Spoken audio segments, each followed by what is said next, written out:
for coming in year one and to build the program up and to go to the NCAA tournament and to win 2 regular seasons, it was just such a phenomenal, it had such an impact on me, my family, my kids loved it.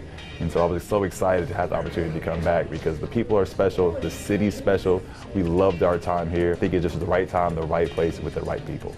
You were emotional when you first took the podium and were honest about how this has been a long time coming. Why is this such an emotional, big opportunity for you? Because it's been a journey, and again, a lot of my friends and family and the people that are truly close to me understand that, and so their well wishes and their support, and they've been coming to the press conference.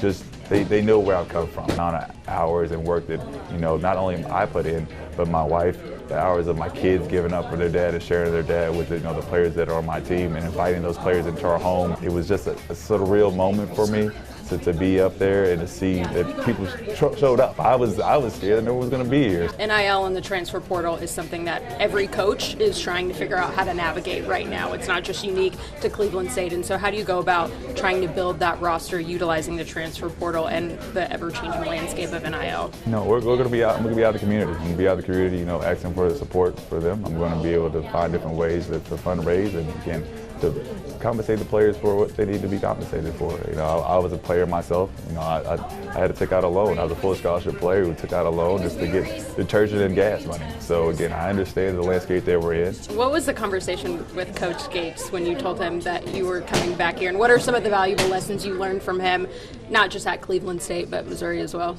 Yeah, he told me, he said, you're ready. He said, you're ready. You're ready to run your own program. He's like, to do it back where he at, it's a phenomenal opportunity. So what he's done for me is just made me a better coach. He's installed in me just the hard work, the resilience, attitude that he has, but also as a second, as his right hand man while we were here running practices, going to the University of Missouri and running practice in the SEC. You're going to get guys who truly embrace Cleveland State, and they'll be excited to put that logo across their chest. And they're going to have a coach who really cares about this place, this state, this city, somebody who's invested in the community. So you're going to want to come out and support, not just because you're a basketball fan, it's because you're a fan of what I represent and what our team is going to represent off the court.